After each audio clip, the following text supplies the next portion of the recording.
What, the screen? Yeah, because I gotta go sideways. All right, I just began. By the way. You good to go? All right, here we go. Welcome, everybody, to season 2, episode 1 of the Table Talk podcast. We are excited to shoot this show today. We are excited to start this season. I'm going to introduce from the left to right of me, of course, starting off with little sis Sara Thabet. She is back in the building. Yes, we renewed her contract, so she's back. Welcome back, Sara. Thank you. Nice to have you back. Looking comfortable now in those chairs. You know, we used to sit in like, oh, well, these are like somewhat sofa chairs. We used to sit in regular chairs, so we had to upgrade. Thanks to our wonderful sponsors. We're gonna get into them later on. You got the big sis in the building as well. Abir Thab is in the building. Shout out to Big Sis. Of course, you got myself, Omar Thabit. I am here. And our guest today is the infamous Khaled Beydoun, you know, lawyer, law professor, author, influencer. You know, we're gonna get into all the other good stuff that he does, of course.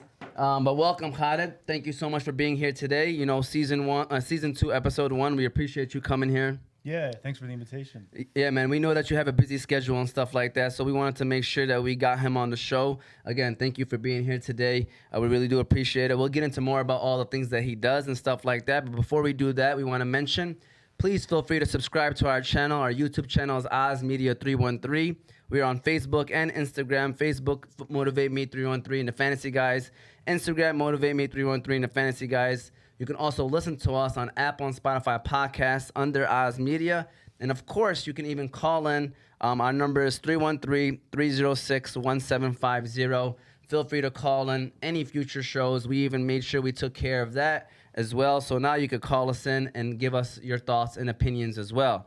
Shout out to the sponsors. Like I mentioned, all of our sponsors, the gold sponsors, starting off with them. You got the Balkan House Restaurant, which is right here next to me. We got Hanley International Academy. We'll get into them later as well. Then you have Qahwa House. They are a new sponsor, Qahwa House. As you can see, we are all drinking some shahi right now from Qahwa House. And BC Adhesives. Shout out to BC Adhesives. They're back as well with the gold sponsor. You know, we appreciate them. You know, we're going to definitely get into all of them, all the sponsors. I want to start off with the Balkan House Restaurant, though. The Balkan House Restaurant is famous for their doner kebab sandwich, but did you know that the Balkan House now serves breakfast?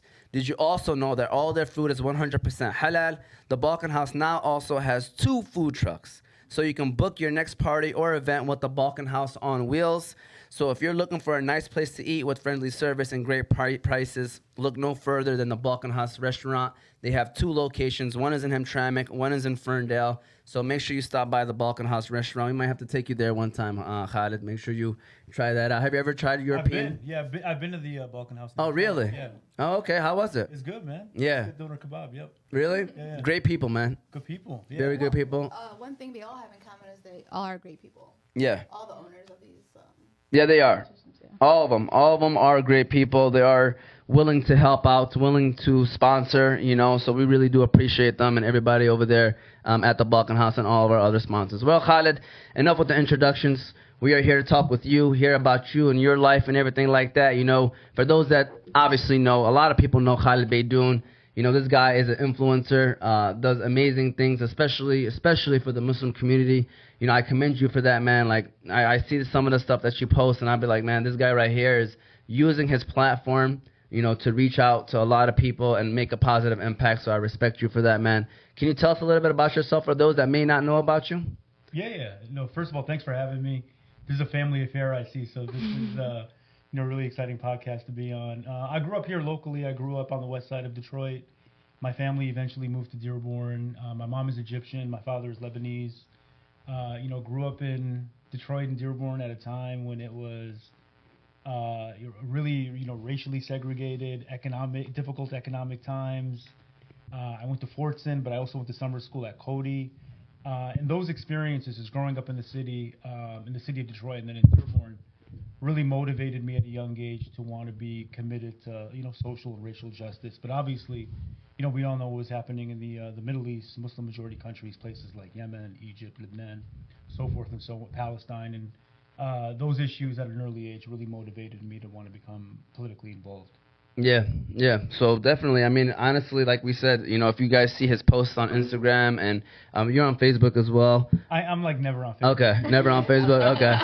It's more so like Instagram and Twitter these days. Yep. Did you say Facebook is outdated? Yes. No, it's not. Absolutely. It's not. Absolutely. I mean, listen, Facebook is more for like obviously probably the older generations. Like Yeah, my for sure. generation of people. Yeah. Yeah, I could probably, I don't even know. I don't even have one friend probably that has a Facebook that I know of. Oh wow. You're Yeah. Well, I mean, I'm 25. You're getting there, Yeah, I'm getting there. Uh huh. but Facebook is still there. Facebook, I feel like it's still somewhat. I mean, don't you agree? Facebook. I mean, I know this might not be the best in terms of like getting the word out, but I feel like Facebook is like the king of social media still at this moment, like numbers wise. Do you agree? I think Facebook owns Meta, right? So Yeah. Facebook owns Instagram. I think they all kind of got like a different function, right? Yeah. Yeah. So Facebook is like for your direct family and friends, like small community. Instagram is more sort of a global, Yeah. broader platform, and then Twitter is really political and then get really dark. But yeah, I tend to use Twitter and Instagram these days Okay. Yeah. Okay. And I got a question for you. for sure. All right, serious question. I always wonder, like, when you're so Why busy. do I gotta be infamous though? You call me? Infamous has like a negative connotation. No, that isn't that. I thought that was a great. I mean, it's calling you basically like. Okay. Yeah, definitely. It But can kind of cut both ways though. yeah. Right? So my thing is do you post everything, or do you have somebody that does some of your posts? Like, do you run your social media 24/7, or is there someone else that runs your social media? Good question. Yeah. Initially, I didn't actually. So I came into social media primarily using Twitter. You guys might be too young to remember, but during the Arab Spring, revolutions in Tunis, Egypt, so forth and so on, and then the Black Lives Matter movement. So Twitter was kind of my entree into social media activism. And then Instagram started popping off maybe like 4 to 5 years later when I was working on my book. And when I was working on my book, I was working with an agency, and the agency they were instrumental in spearheading my Instagram at that time, and they would post for me and recommend things to post. I had an assistant and a publicist at that time, but now it's primarily me. But sometimes I get some assistance from like a publicist to post. It's a lot to juggle, honestly. It is, and then like you gotta be. It's also risky to trust somebody else to do it 100%. because they might not be able to like phrase things and frame things in a way that is that is like genuine or true to what you want to say. And when it comes to a post, words do matter. The way Yeah, you yeah. say it, the way you put it. Yeah, I've gotten in trouble a couple of times with other people posting for me, so people try to cancel me a couple of times. How do you deal with that? Like, in terms of like, I mean, that cancel culture is everywhere, but like, how do you deal with, let's say someone that posts? I mean, obviously you got to deal with it in terms of the public, but how do you deal with it behind closed doors? Like, you just kind of have a meeting, like, hey, you can't do this or you can't do that, or. Yeah. Well, I mean, look, the reason I stopped working with the specific agency is because they were trying to censor what issues I could address and not address, right? So they didn't want me talking on Palestine, and that's kind of like a red line for me. I'm going to talk about Palestine. They didn't want me to talk about China and the Uyghur Muslim genocide taking place over there because China has considerable economic and political, hegemony globally. And that's when I decided to kind of like depart from using publicists and assistants to post for me. But the way you deal with it is like, look, I mean, what I tell young people all the time who kind of want to follow in my footsteps and do what I do is, if you're going to become a public figure that's vocal on provocative issues, you have to assume the risk of potentially being attacked and slandered. It kind of comes with the territory a little bit. So I've developed a thick skin around that at this age. Yeah. Yeah. For sure, you're not afraid to post things that really matter. Honestly, news that is important, like you would notify on Khaled Beydoun's page. For sure, and it's pretty much all big news that comes out. Like, he's on top of it. You make sure that you share something that has to do with it, which is why a lot of people look up to you and the things that you do. And you talked about your book, right? American Islamophobia. Can you tell us a little bit about that? Like, I mean, I know you kind of have an idea, but what drove you into want to write that book? Yeah, so I wrote that book, and I started writing it in 2016 during the moment when Trump was rising as the leading Republican candidate. Islamophobia was finally becoming an issue of like broad public concern. Normalized. Exactly. Yeah. People were. I mean, obviously in this country, you guys know, like, people are really concerned with specific forms of bigotry, anti-black racism, things like anti-Semitism. People weren't really talking about Islamophobia as like a principal form of bigotry and racism until Trump came. And I'd spent the last, 10, 15 years of my life writing articles, academic articles, being an activist on issues tied to Islamophobia. But it was that Trump moment that finally made me want to write a book that could reach not only a Muslim audience in the United States, but a broad audience, right? At a time when everybody was talking about Islamophobia, everybody was thinking about what was happening as a consequence of the Trump administration. Yeah. Yeah. So how did that work out? How did the book go? Yeah, And stuff? the book, alhamdulillah, was like a multi-dimensional success, right? It was critically acclaimed, sold, a ton of copies. It's being adopted in undergraduate and graduate classes. I think it's kind of perceived as like the central text on that subject matter, and it motivated me to want to write a follow-up book on global Islamophobia, and that's the current project I'm working on now. That inshallah I'll be releasing Ramadan of next year. Inshallah. Yeah. Is this breaking news right now? Do we give you the breaking news? It's kind of breaking news. Oh, kind of breaking news. We might need a breaking news button, Yusuf. We need a ESPN breaking news button right there. I have a question for all of you guys. Yeah. Have you guys ever experienced Islamophobia, like to yourself, like to you personally? Great question. You want to answer first? Do you have an answer? Or? We were talking about this earlier, and alhamdulillah, I've never been in a situation. I've Wow. heard situations, yeah. I've never been in a situation. I've been like culturally, discriminated, but not Islamically. Mm. Well, because and also too at the same time, it's because we lived in a city that was a Yeah. 2-mile radius, and Hamtramck. yeah, Okay. You know We're Hamtramck, in I'm Hamtramck. sure. Yeah, Yeah. we grew up in Hamtramck. yeah. So it was a lot of people looked like It's us. a Muslim majority city. Yeah. Yeah. No, I feel like when you do go to different countries, Yep. like if on vacation or whatever, or if you go to the airport, obviously you're the one getting searched or whatever. Yeah. But there's people that make comments. I remember last year I was telling them, I was like, we went to the zoo. I'm a teacher, so I teach first grade. We went on a field trip. A lot of the parents are Yemeni moms, and they cover up their face or whatever.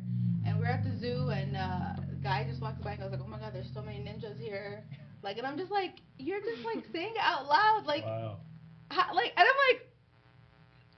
I was just in shock. Literally, it wasn't like specifically to me, but it was to our fellow Muslims, and I don't know, I felt some type of way or whatever. But I feel like because we are educated and we speak English and we dress a certain way, like we kind of, it doesn't really happen Adapted, to us yeah. as much, but Yeah. it's definitely there. Yeah, I mean, it's definitely there, like you said. But basically, going back to, I don't like to focus on the negative stuff. Mm-hmm. I like to focus on more so the positive and try not to, not harp on something that's, not going to really change much. Just going to give an example, like, me and the young fellas right here. By the way, this is my brother Yusuf right here. He's the camera guy.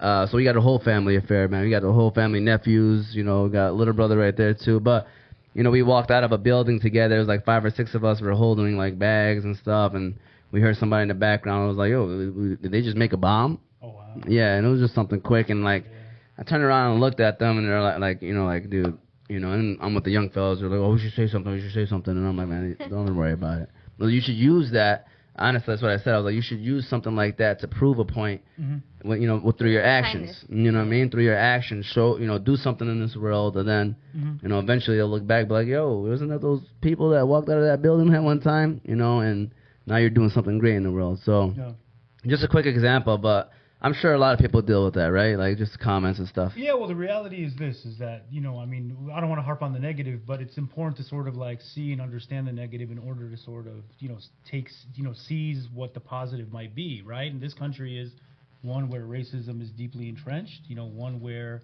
anti-Muslim attitudes, especially, like, we have the privilege, we have the benefit of living in a Muslim majority city and community where we're essentially sort of protected from a lot of that bigotry. But when I lived in LA, when I lived in Arkansas, when I lived in different cities where I was oftentimes one of the far and few between Muslims in those communities, I'd heard everything under the kitchen, everything like that, you could possibly hear, sand, N-word, camel jockey, terrorist, this and that.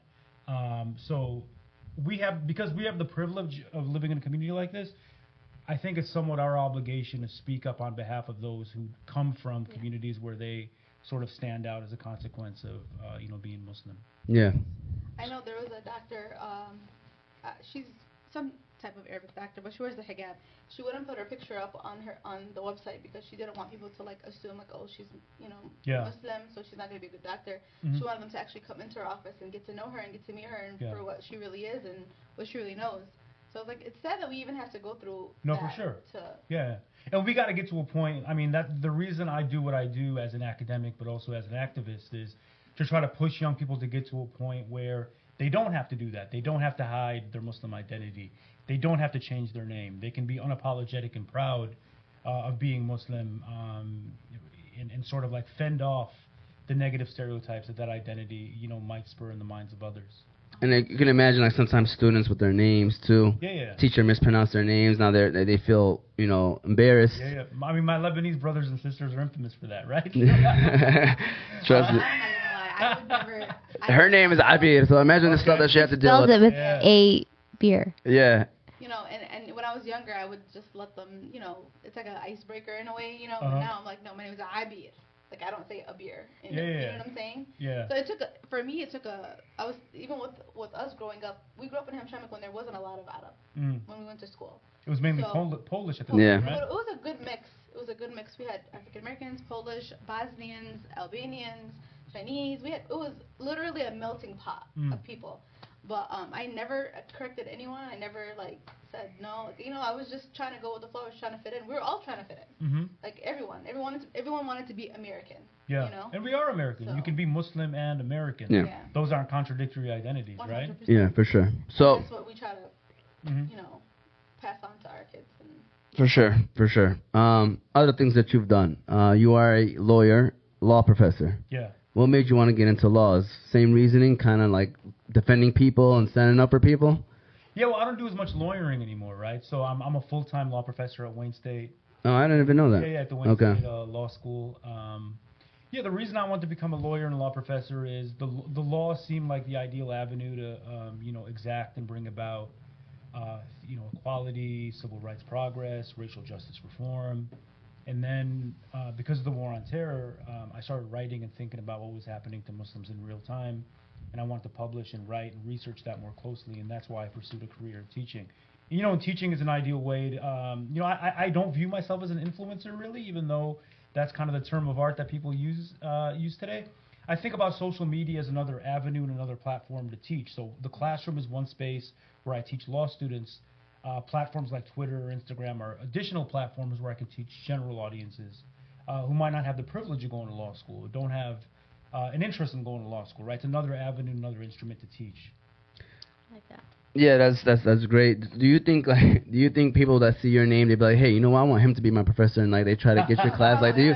Yeah, that's what I'm wondering. I would for sure do that too. We got Khaled Beydoun. I'm gonna go to this class. I mean, it depends who it is, right? The Islamophobes might not want to take. Yeah. Hey, some people might want to do it just to challenge you. That's true. Yeah. Have you been in that situation? Oh, for sure. Yeah. I've taught at 4 different law schools now. I taught in Florida. I taught in Arkansas. I taught in California. And there's conservative students, not always, but there's a tendency where they disagree with my viewpoints and may not want to take my class. And if they take my class, they might want to challenge me in class. But I welcome that. Of course. Yeah. So my next question basically was going to deal with why do you advocate for Muslim people, but you kind of already answered that pretty much through your other answers.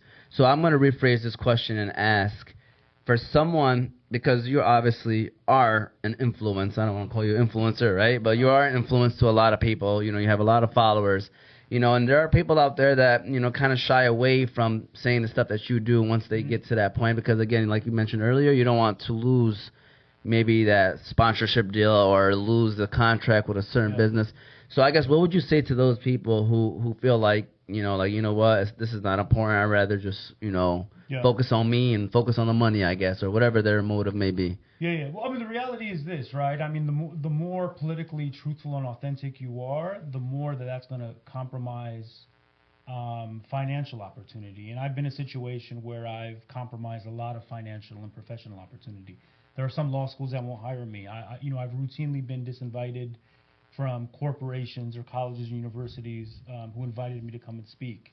I've lost sponsorships in the past because of my stances on Palestine, what's happening in India with Muslims there, what's happening in China with Uyghur Muslims, right?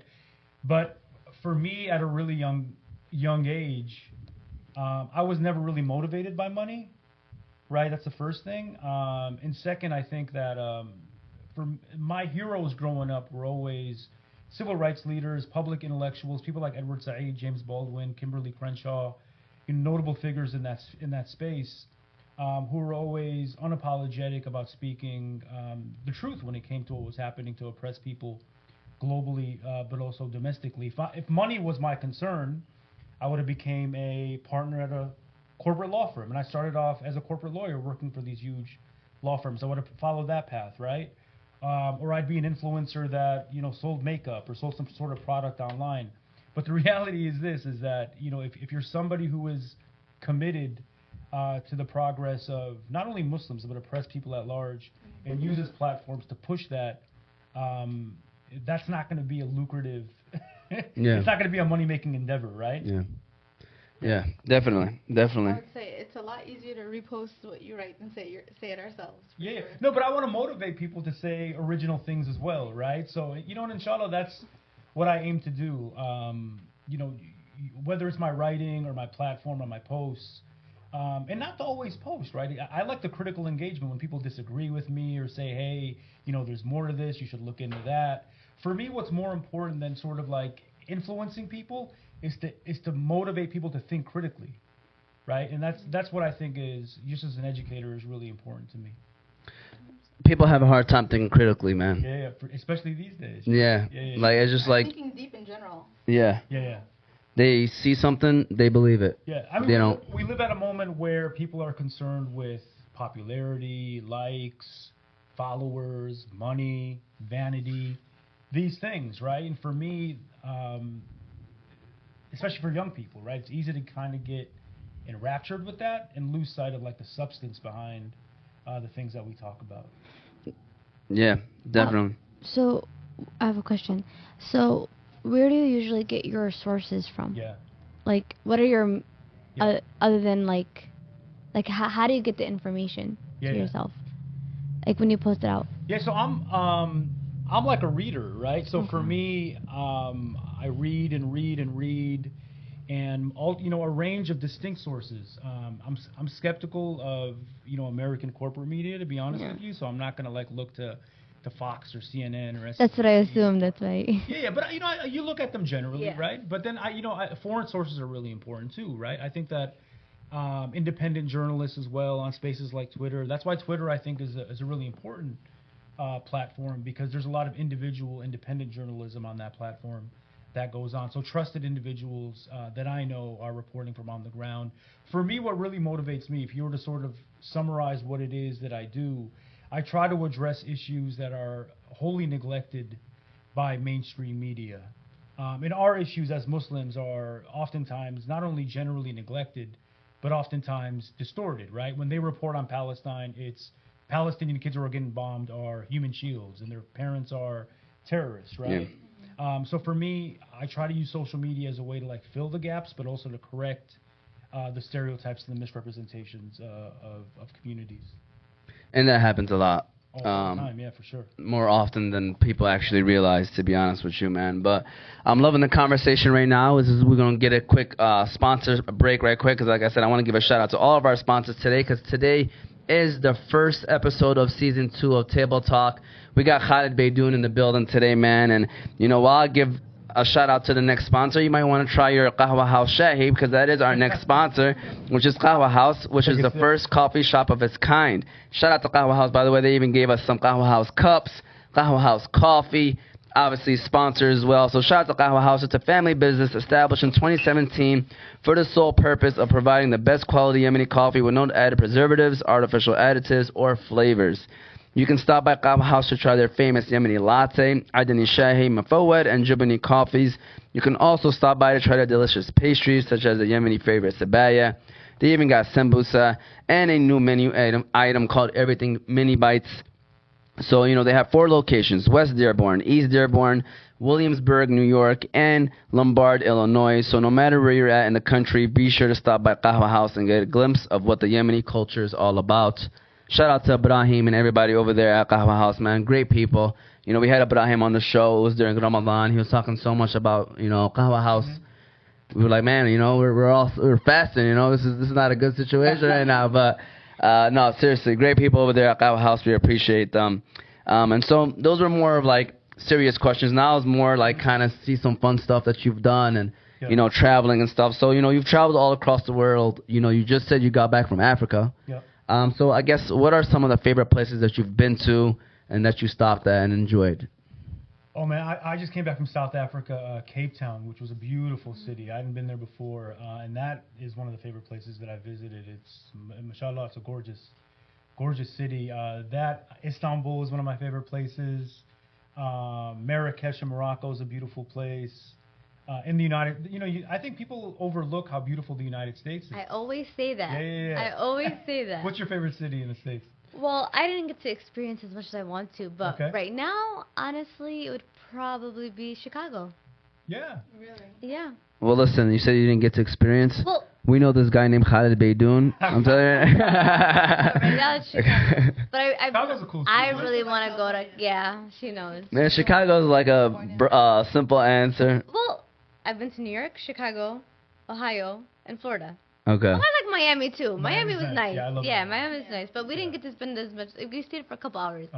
But yeah, so hopefully I'll get to. Miami's one of my favorite cities. I have an apartment there. Yeah, but New Orleans is beautiful. If you like music, culture, and food, it's a great city. I've always wanted to go to New Mexico, the Grand Canyon area. Yeah, so you know the country is beautiful. I mean, the United States is a beautiful place. I want to go to Seattle too. Seattle's not. It's rainy though. It's like gray and rainy all the time. Have you ever traveled for service work? What do you mean by service? Like giving back, charity? Yeah, for sure. Like I do a lot of philanthropic work. Some places that I've been, went to Kenya a couple of years ago to build wells for Muslim communities. You know, went to Ethiopia to do cataract surgery. Also went to Kenya again to do eye corrective surgery for people who are suffering from blindness. Yeah. So how does something like that work? Is it something like, is it a group of people? Like, how do you get involved? Yeah.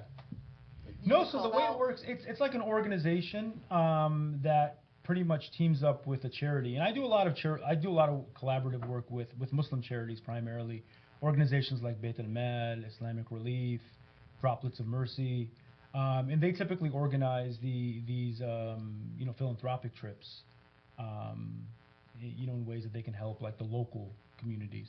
We just did something. I didn't go obviously, but we just did something raising funds for children and families in Gaza after the recent bombings in Gaza. So yeah, if you follow my social media, almost every month I'm working with a charity to raise funds and awareness. Yeah. Do you enjoy like traveling around and doing this kind of work? Like, yeah, you know, now that I'm getting older, man, not as much. But when I was younger, you know, of course, like it was always my dream as a kid to see the world, right? And like to see places that I never thought I'd be able to visit as a young kid. Like, nahna we're Arab, we're Muslims, we're going to visit our home countries, we're going to see family. As a kid growing up with, you know, I didn't grow up wealthy by any means, right?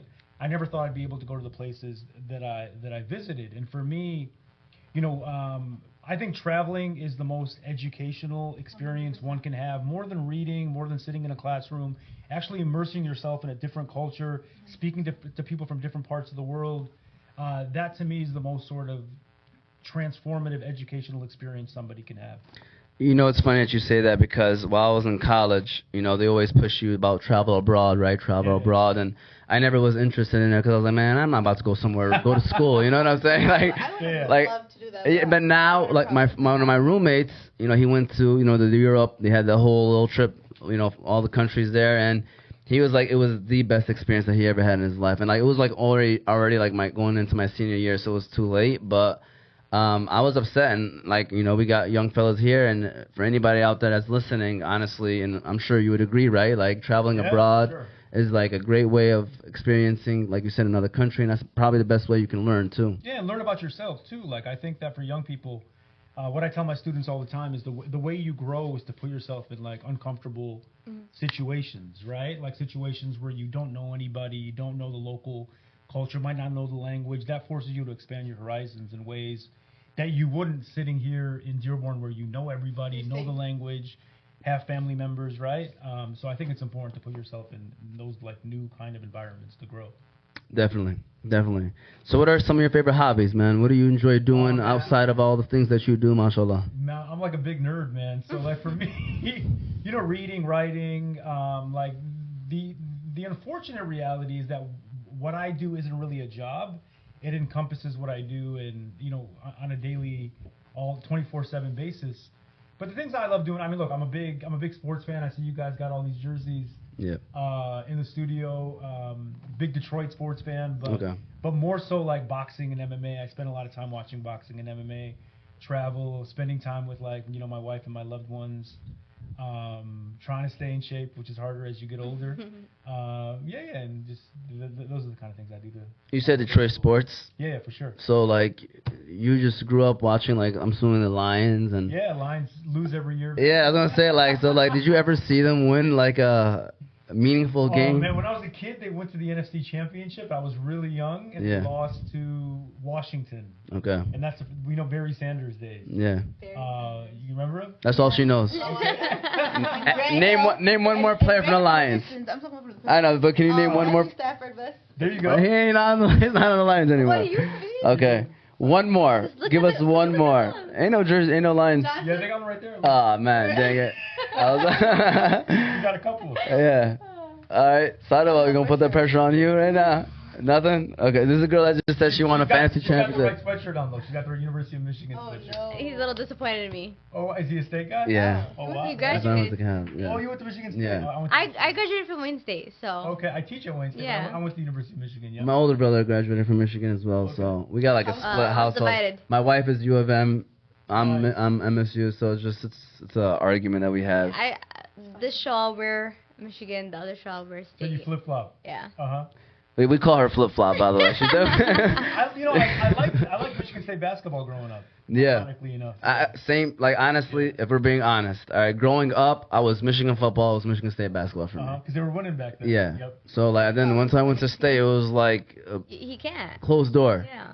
You know. But see, you know what's funny? My friends from MSU, like they low key think like I'm like a Wolverine fan behind like call like a closet Wolverine fan because like I tell them like I'd rather see the state do well, like the state of Michigan, than to see like other schools do well, you know? We both hate Ohio State, right? Yeah. So we have that in common. So we do have that in common. Yep. But definitely interesting times, especially when it's MSU versus U of M. Like I said, we do a sports show, so it's like things get heated during those times once that time of the year comes. When my son started preschool, instead of getting a backpack that was like whatever SpongeBob or Pokemon or whatever, he got an MSU backpack. Wow. You gotta start him young. You condition him while Yeah. Yeah. You know? Now his room is MSU, everything is MSU. I was like, that's G.O.A.T. He's like, yeah. Okay. Well, like I said, I know this is going to sound repetitive, but I got to give the shout out to all the sponsors, right? Next up, we got BC Adhesives. You can go to BC Adhesives for all your industrial adhesives needs. They do food packaging, book binding, product assembly, many other industrial services. If you are in need of adhesives for your business or having trouble with your current adhesives applications, you can contact them by phone, 1-888-679-9825, or go on their website, www.bcadhesives.com. They are located in Franklin, Wisconsin. Shout out to Terry Cassidy, Matt Cassidy. I'm going to be seeing them in October because my roommate, Matt Cassidy, who actually was the one that studied abroad, he is getting married. So looking forward to your wedding, Matt Cassidy. When you watch this show, I'm sure he's going to see it. Shout out to you, Matt. Looking forward to that wedding. We actually were at, we had like a little weekend getaway. We had a good time catching up with everybody. So it was nice seeing everyone over there. Yep. But with that said, moving on, keeping the show on the road. You met, I'm assuming, a lot of well-known people. Okay? Like, who is a couple of them in the top of your head that you're like, man, you just kicked it with, even if it was just one day, a couple hours, like, you just kicked it with them, down-to-earth people that you met throughout your life? Oh man, that's a good question. I didn't get to kick it with her, but so my wife knows, like, my favorite singer musician of all time is Sade. And there was one time when I was traveling in the Miami airport and I saw her walking. What? Yeah. And I was tripping because I wasn't sure it was her or not. But I went up to her and just said, like, I love her music, and I didn't ask her for an autograph because I didn't want to bother her. So that was kind of like a life change, not like a life change, but like kind of like one of those moments in life that you always remember. People that I met that that's a good question. I got to think about that.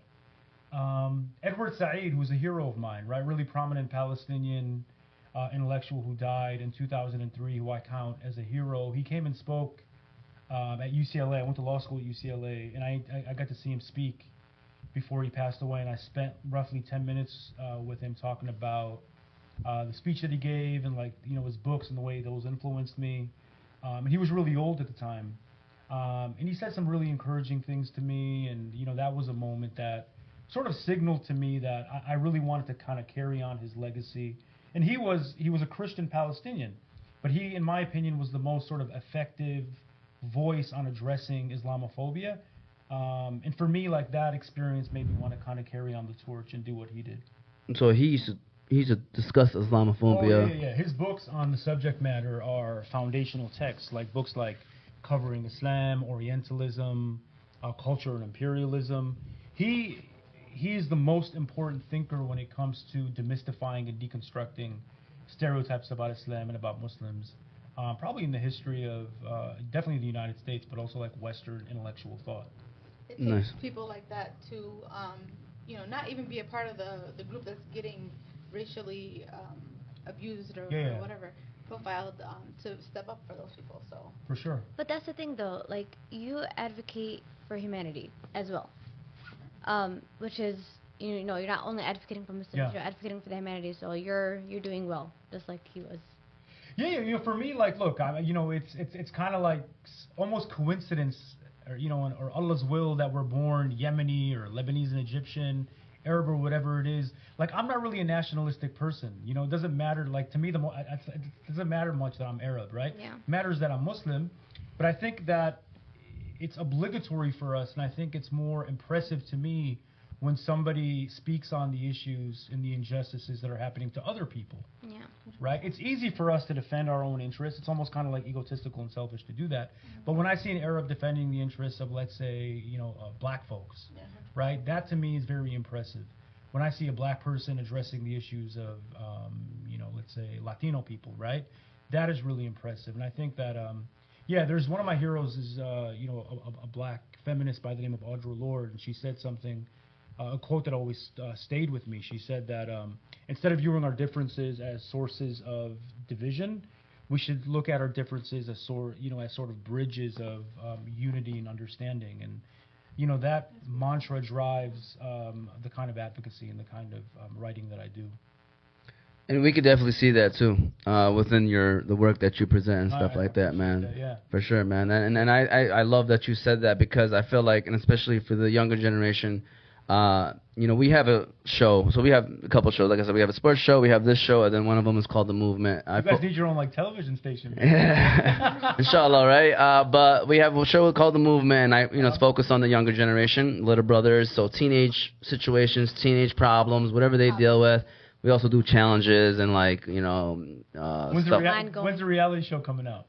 Soon.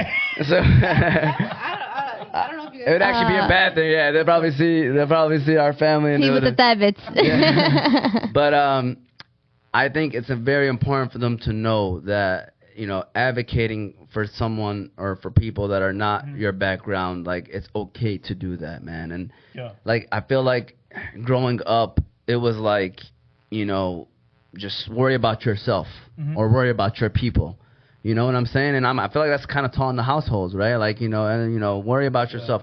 Worry about your people. Everybody has problems. Stop trying to, just focus on yourself kind of thing. And, so to tell them that it's okay to do that, it's actually a good thing to do that.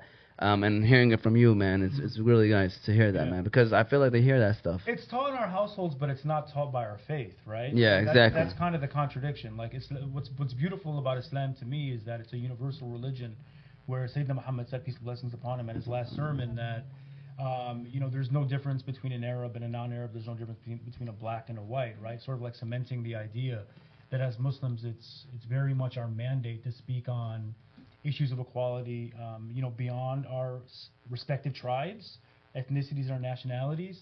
And we don't always heed that, as Muslims, but specifically in a place like Dearborn or Detroit, people, what's crazy to me is this, right? So people always come up to me and tell me, sometimes they think I'm Yemeni because I speak up on what's happening in Yemen. They're like, oh, thank you so much for speaking up on what's happening in Yemen. Same thing happens when I meet Indian Muslims or Kashmiris. Thank you so much. We never expected you as an Arab to be addressing these issues. And for me, it's kind of like you don't need to thank me. It's my obligation because I do this work to address all issues, regardless of whether it's happening to Arab or non-Arab. Yeah. Right, and that's the kind of like I think model that our young people should follow moving ahead. 100%. Yeah, that's great. You know. You guys come with all the serious questions. Yeah. You gotta lighten this up. Yeah. I just said we're gonna line it up a little bit, and we go into serious stuff. So, what are mashallah, you do a lot, right? You got you got your hands on a lot of stuff. So, what are some of your plans for the future? I know you mentioned a book. What are some other plans that you have in the future? Yeah. No, the book. I'm really excited about the book. Inshallah, that's coming out. Coming out in March or April of next year, inshallah. I do a lot of behind the scenes, a lot of diversity and inclusion work with big corporations, talking to them about Islamophobia, but also issues germane to our community. Did it at Nike, Meta, Apple. So teaching those corporations. That's cool. It's really fun work. About how to sort of address our issues in ways that are responsible from a corporate perspective. But also just teaching, man. Like teaching to me is a passion. I'm writing a book after this next one that focuses on combat sports, boxing, and MMA. That's another love of mine. So those are the plans. Nice, Yeah. nice. So growing up, did you play? I know you mentioned MMA and stuff, and you used to box. Like, did you play sports growing up in high school and middle school and stuff? I did. I was never I never loved football, or I was too short to play basketball, right? Even though I liked basketball growing up as a kid, I discovered a love for soccer later on. I think I would have been a good soccer player. I tell my wife that all the time. Her nephew plays for Chelsea, the club team in England, so he's super talented. I think that I think I could have been a good soccer player. It's not too late. Oh no, it's too late. No, trust me. It's far too late. No, but boxing, like for me, like when I got to my teens and then when I got off to college, like I started boxing, and I had a passion for that sport. Yeah, and that's where boxing is a beautiful sport to me. People think that it's only violent and stuff. It's beautiful. There's a lot of great Yemeni boxers actually, like Yeah. Prince Nassim, for instance, right? Prince Nassim was. Listen, I was still a kid when he Yeah, like he had the whole fight. everybody in America, everybody in Yemen, like he had Yemen behind him. I remember It made us proud. It was one thing that made us proud. Yeah. remember Yeah, Arab in general. Yeah. Like we used to wait for his fights. Oh. yeah. He had those crazy ring walks. He did, and then he was like one of those too, like flashy dudes. So it was like we thought everybody was cool. Remember we went to Yemen? I don't know if you remember. Like they showed his house. Like he has like literally like a palace in Yemen, or he had a palace in Yemen. I don't know if he still has the same place, but like he was royalty. Yeah, no, and he was such like a role model to me and so many other people growing up, right? But the beautiful thing about boxing, and I'll just say this, is that for young people who want to get into it, it instills so much discipline in you. You got to work out, you got to run, you got to eat healthy, so it's... Isn't there like a specific diet? You got to, like for me, who I like to eat, you can see like this belly, right? So, kind of like it checks your like hedonistic impulses. To like live like, it kind of like, in many respects, it aligns nicely with Islam, right? To suppress that stuff for like a greater good. A lot of the Muslim boxers are very like God driven, Yeah, to the for point sure. Where it's like they go into the ring, they know that Yeah. it could be their last day, it could be their victory, but they leave it to God. Yeah, like Muhammad Ali, right? Like, and he's like the primary example, and probably the most iconic Muslim American ever. Yeah, Who's a boxer, right? for sure. It's Well, so dangerous though. Yeah. Don't think But anything is, walking down the street is dangerous. Oh, yeah, you're telling your son. Yeah. She's letting her son know. Conversation about tackle football because he plays flag football. But Okay. I wouldn't allow him to tackle. Yeah, because all the CTE and Yeah, that like stuff. it's one. Look at Amar's face.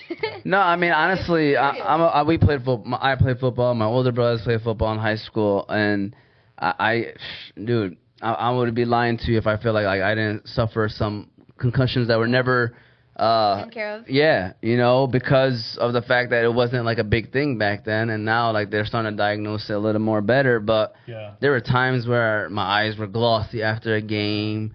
Signs of That just sounds like getting an athlete from your mom when I was growing. Exactly.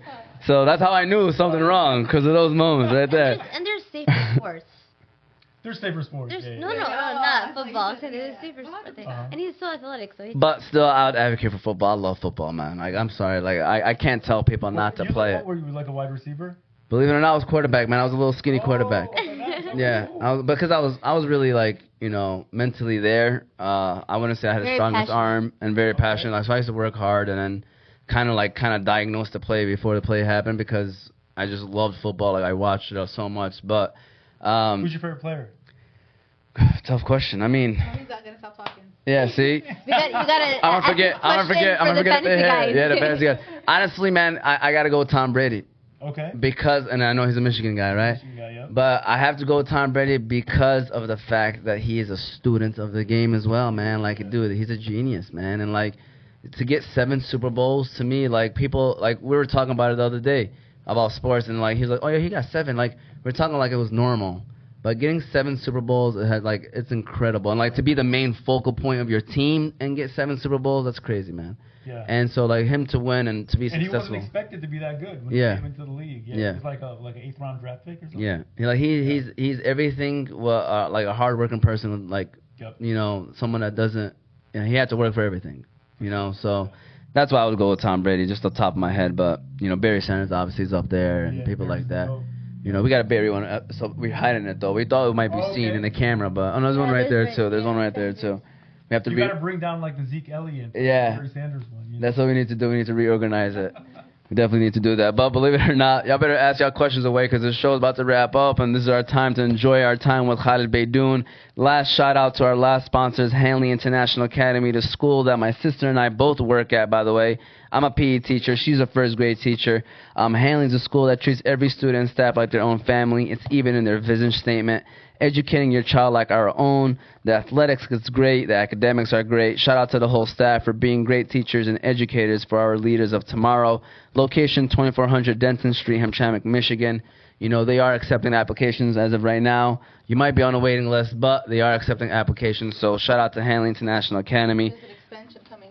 Yeah, there's an expansion coming, so they're trying to get more students in the building as well. So A little side note. How was the first day of work today? yeah, we went back to work today, by the way. Well, the show's aired September 6th, so we could even say that it's going to be the first day of school. But yeah, we went back to work today, and, you know, it was nice. It was good. You guys tired? A little tired. I mean, honestly, it was mentally ready, so I was like, you know, it is what it is. Show like a retirement plan, inshallah. Like, you know, if it pops up. We'll see. Well, yeah, whatever happens, happens. Up I to mean, God. if we keep getting Khaled Beydoun on the show, then it might have to be it. Or you guys might get canceled. You never. Exactly, We're but willing to take the risk. yes, for sure, man. So, speaking of that, cancel. That is my next question. Is so for someone that wants to be a leader, that wants to be an influencer, that wants to use their platform for good, but is afraid to get canceled or afraid to lose that deal or that sponsorship. I guess what advice would you give them? Like, what it is that you would tell them? Like, hey, man, this is what you should do, or hey, woman, this is what you should do.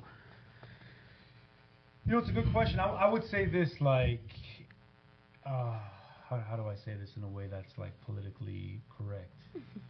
I'll say, in order to sort of like resonate and build an audience and a following, you got to do 2 or 3 things really effectively. You got to be authentic, right? People can kind of know. People know when you're performing or playing a role and not being your genuine self. Second, you got to be courageous, right?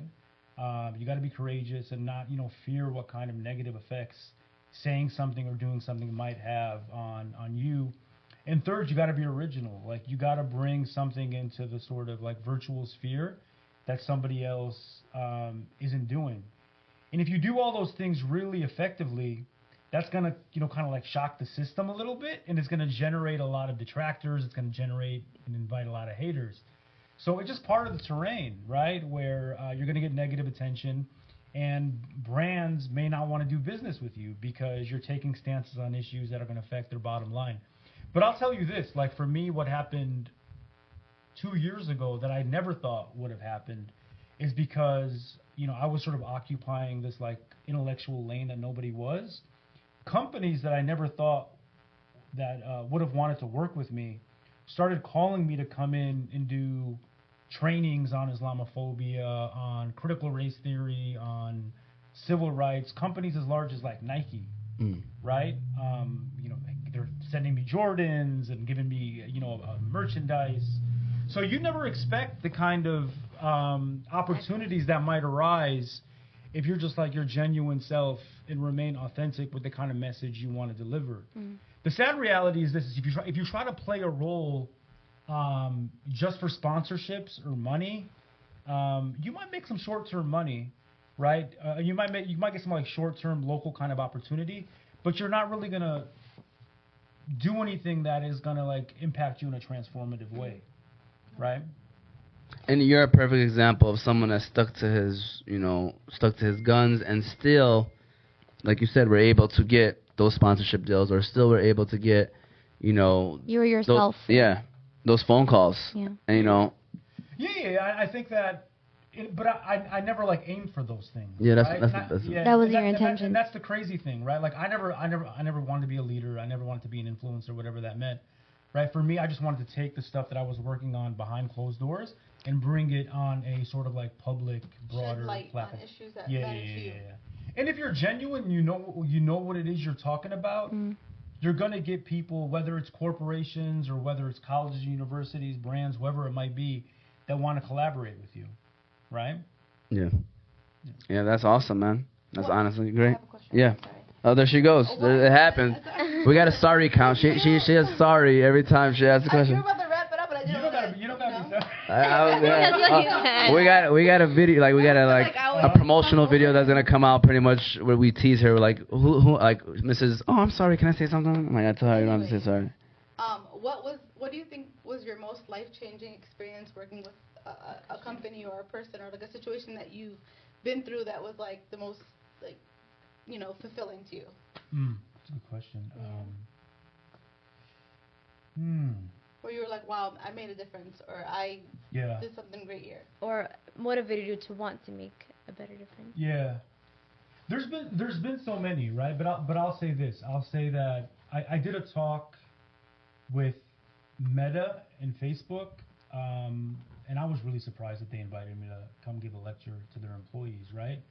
And the reason that was really illuminating, and kind of like an aha moment for me, was I got to speak to their entire global employee base, right? I think it was like 40,000 people that I got to speak to in real time about Islamophobia. And I didn't hold back, right? I was talking about what Trump was doing. I was talking about what was happening in China. I was talking about what was happening in Kashmir, Palestine, and so forth and so on.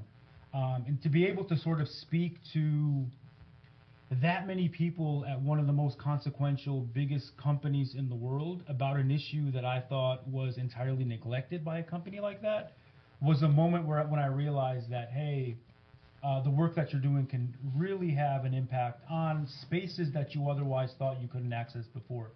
And this was this is like, I think maybe 6 or 7 months ago that this happened. So that was, there's been many, but that's one that really comes to mind. So you know how they say that people get shadow banned and they post certain things? I've been shadow banned, yeah, especially when it comes to Palestine. Yeah. So, like, do you think that might have that communication that you had with the metaverse or the company might make it better or avoid it, or do you think it was Look, the reality is this: like these companies, like really large companies, whether it be a company like Meta, Nike, Adidas, whoever it might be, they only take these kinds of like political stances and actions if it benefits their bottom line. They're corporations, right? What's happened in the last couple of years that made it advantageous for them to address these issues is the Black Lives Matter movement, right? They want to appear more diverse. They want to appear more inclusive. And their employees, oftentimes who are Muslims or Arab, or people from the broader region, are saying, hey, because you're addressing these other issues, anti-Semitism, anti-black racism, xenophobia, you also have to address Islamophobia, right? So the activism happening beyond the companies is influencing and spurring activism within the company that is forcing these corporations to invite people like me to speak on these issues. But as soon as that moment is done, and as soon as stances like Palestine are too controversial, then it's not unlikely that a post of mine might get ghosted or shadow banned. I get posted or removed all the time. That's crazy. Yeah. Have you ever thought? Sorry. No, you're good. I'm being like you. Have you ever thought about doing like TED Talks and? Oh, I don't like doing that. Yeah, I've been invited to do TED Talks. I thought you said TikToks. No. No. TED Talk. I just started a TikTok though. I'm still Did you? learning like how to navigate it. Yeah, I've been invited to do TED Talks and stuff like that. I haven't done one yet, just because I'm trying to do like less public lectures and speeches than more. But maybe You're a maybe great down the line. speaker, so. Yeah, thank you. I appreciate that. Yeah. Once you get to my age and you've done it enough, you get good. I got a question. So if there was one title that you would want people to remember you as, what would it be? I think just like writer probably, right? Like for me, writing is like a passion. The craft of writing is something that I love. It's almost like an art form, right? Like you're a quarterback, right? Like the more you study plays, study a playbook, the more effective you get at it. I kind of view writing that way, or like somebody who loves music, for instance, or cooking. It's an endeavor that you're always perfecting. You never get to the pinnacle, but it's something that you continually strive to become better at. I was a writer too. Oh, nice. Okay, what kind of writing? I mean, well, I wrote a book too. Oh, yeah. What's the focus of the book? Basically about a Muslim man living in America post nice. September 11, 2001 era. I'd love to read it. Yeah, so it's called Life Behind the Scenes. It kind of talks about, again, Muslim man living in America post September 11, 2001 era. It has poems. Yeah, but, writing is something, I mean, because like I said, I got my bachelor's in journalism. Oh, nice. Yeah, so I also do a little bit of writing with the Yemeni American News. One of the other things we do with this show is we like to recognize a high school student athlete who's doing great things, not only on the court, but also off the court. So I write an article about them, and then I do an interview with them as well. So That's dabbling in some journalistic writing, that is, though. Yeah, and writing's a powerful medium, especially in this day and age, right? To be able to reach people in your community, but also beyond. And I love it when young Muslims specifically and young people of color take to writing, because we need more of us, right? Telling our stories and crafting our narratives. Yeah. Definitely. And leaving the legacy behind. When you write a for book, sure. it's definitely something that Yeah. even when you're gone, it'll still be here. So. 100%. Yeah, a book is like a baby almost, right? So like you bring it into the world, and it continues your name and it continues your legacy long after you're gone.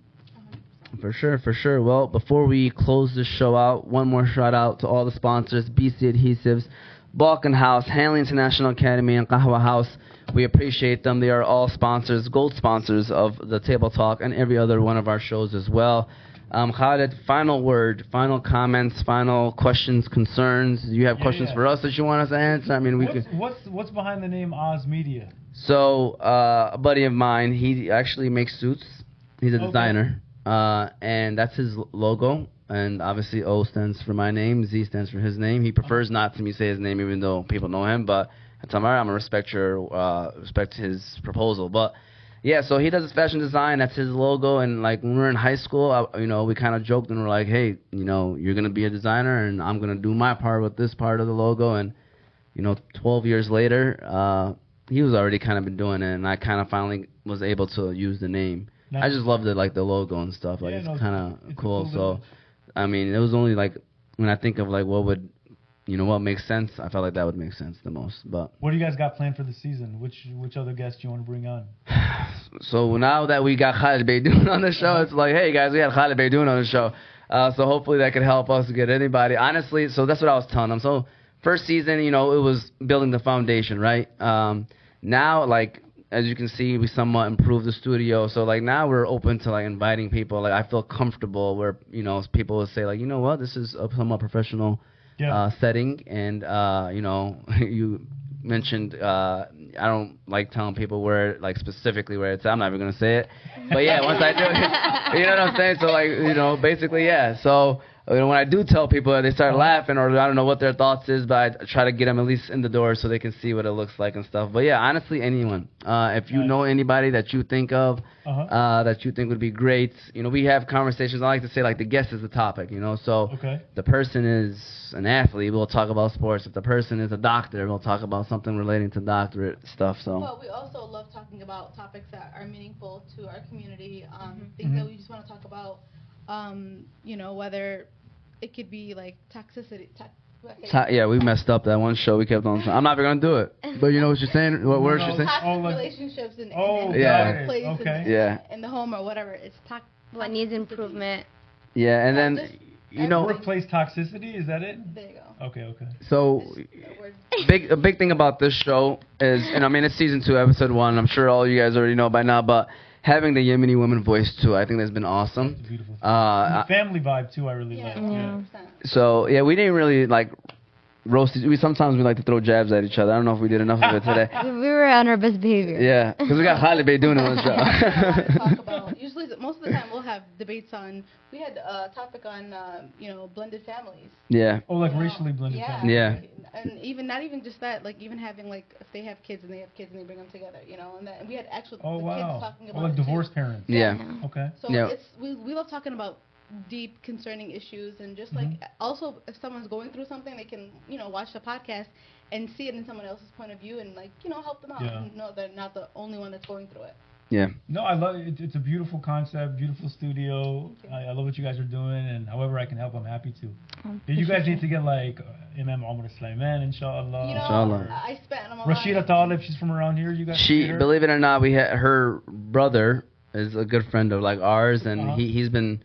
So we were trying to get her on the show, but it was right during election time, and then in August I kind of shut down to like fix up this place. Okay. So like we were literally trying to get her on. She's from around here, like you said too. she's So around here. she. I think I could see her become eventually, Yeah. inshallah, coming on the show for sure. You guys had Brahim Ayash on there? We had Ibrahim, like I said, we had Abdullah Hamoud. Yeah. We grew up. I went to Literally. play football with Ibrahim actually. Oh, he played football? Yeah, he'll tell you. So believe it or not, He doesn't he look did. like He was a lineman.